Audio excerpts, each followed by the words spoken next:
Hey, what's going on, guys? I'm back. I'm doing another video on this Nova.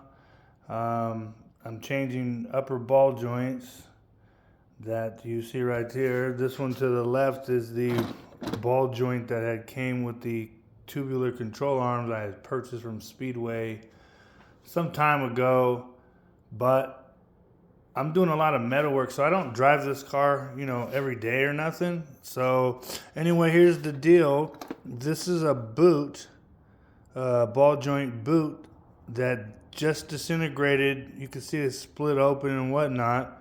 And this one right here, here's another one.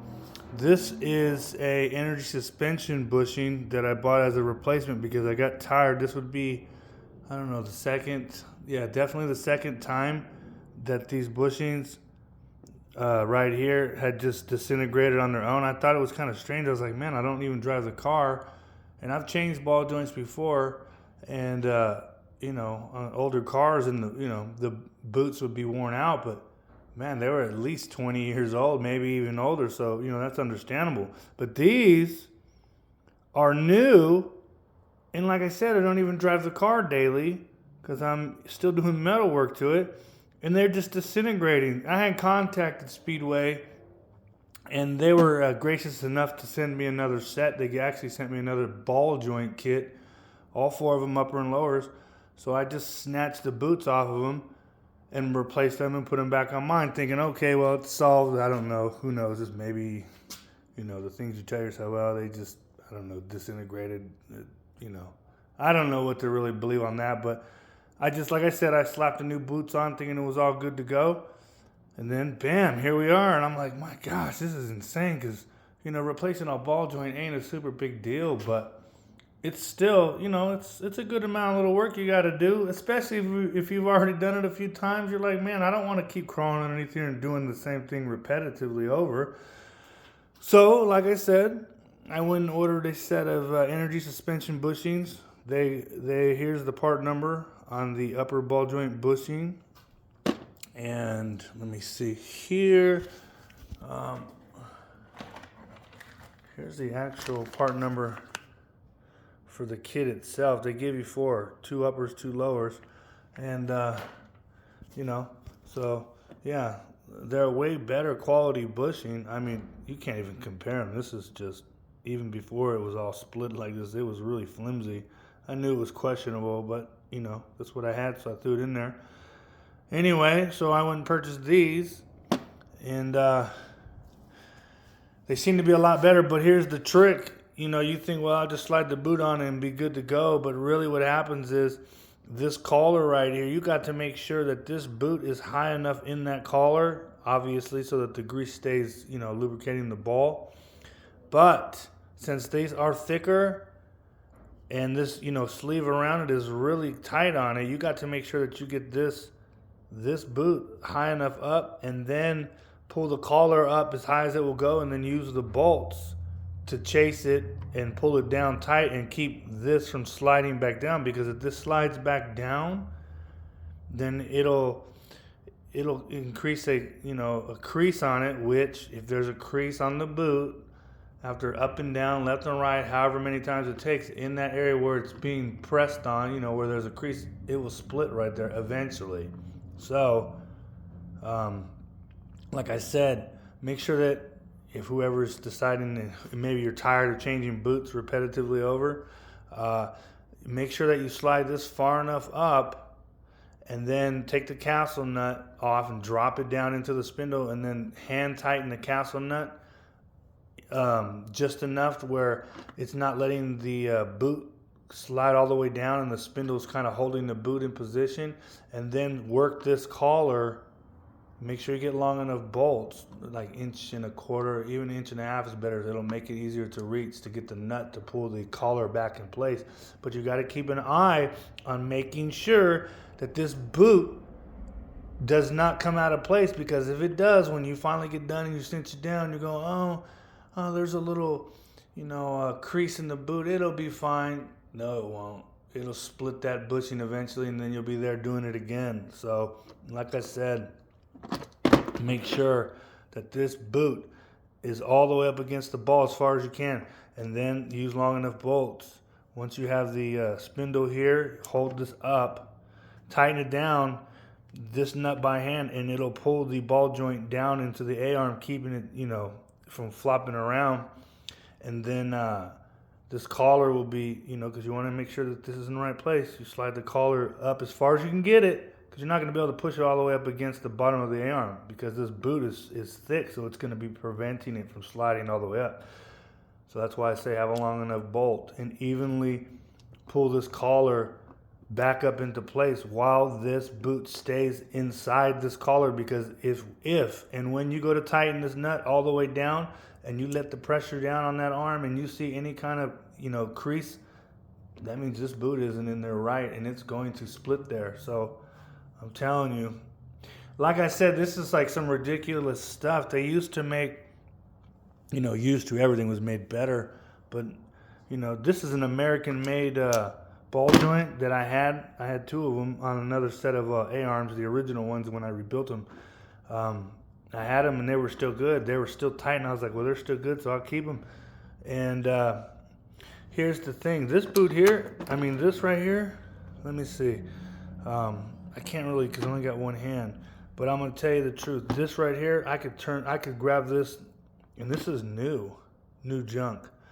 I could grab this ball joint stud, and with minimal effort, it wobbles around like it's an old one. This one, and this is an American one, I suppose. It's definitely not Chinese. This is back in the days. This is an old one. And I'll tell you what, there's the part number. You can see it. Let me see. It's not too good in the camera. My camera's bad. Anyway, it's a 5730. Oh, there it is. 5730. This one, I'm telling you, it's just like, you know, they use grade A bolts on it. And, you know, it's standard nut and bolt. This Taiwan one, Chinese metric bolts, and these Nylock nuts. When I went to tighten it down, they just spun, and I was like, oh my gosh. And then, you know, something told me, hey, why don't you use those other ball joints that you got instead of just changing the boot and see if there's a difference. And I'll tell you what, side-by-side comparison, and this one's old, but it isn't worn out. It's hard as heck to twist around, which is good, because if you can wobble this around in your hand with minimal effort, imagine in the car how it's flopping around. And I drove the car, you know, a couple blocks here and there, and I could hear this clunking noise, and I was like, man, that noise sounds familiar. And I was like, I already kind of knew deep down these ball joints are faulty.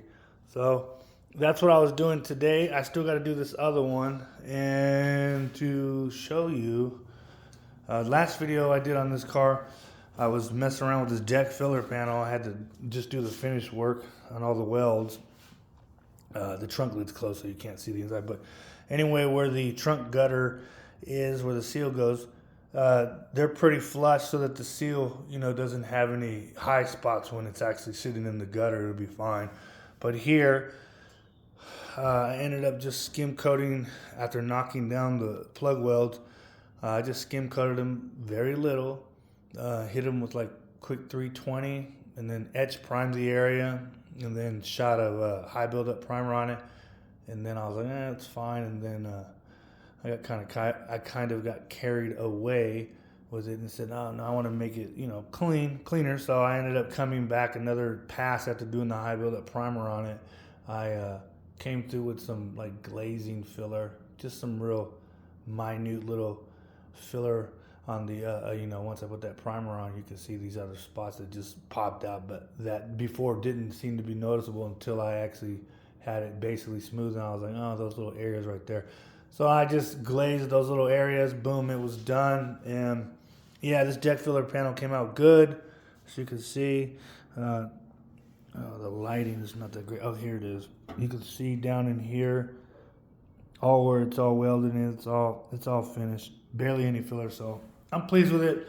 I still got to jump back over to there where it's gray and right next to the trunk lid.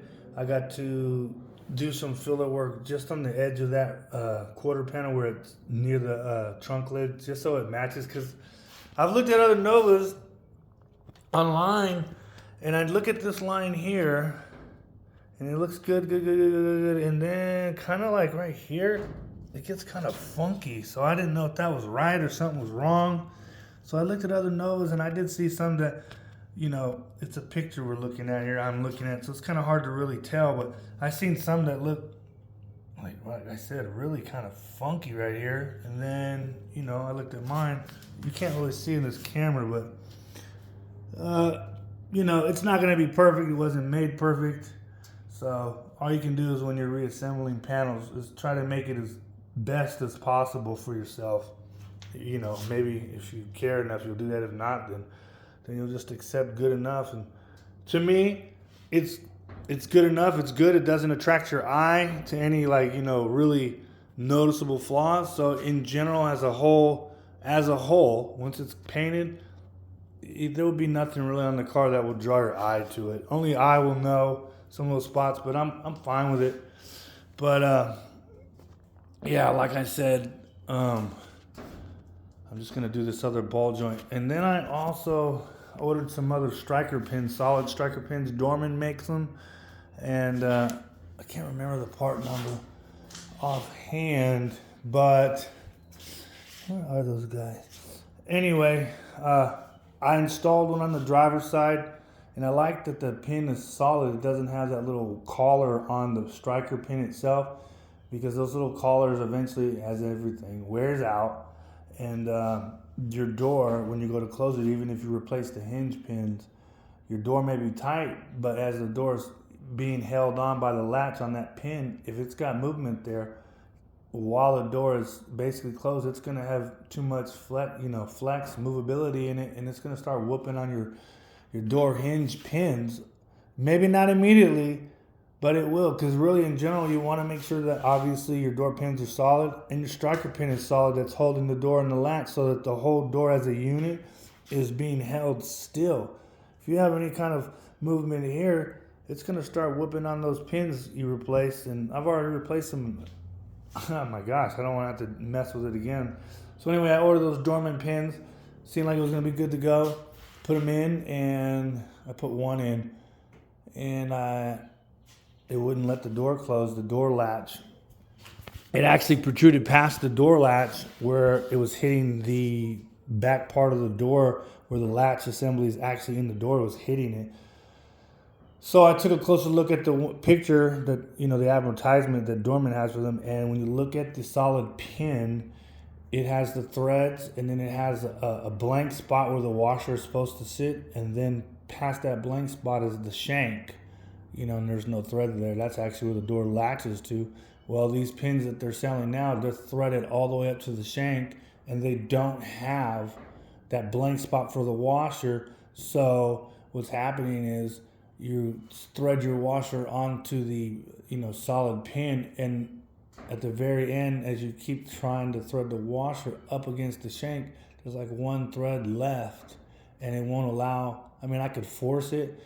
It won't allow the washer to seat properly up against the shank. So in turn, it's, when you go to tighten it down, since it's not allowing the washer to go high enough onto the shank, the bolt, the shank itself is, when you tighten it down, it's still too long, and that's why it's not, at least on my car.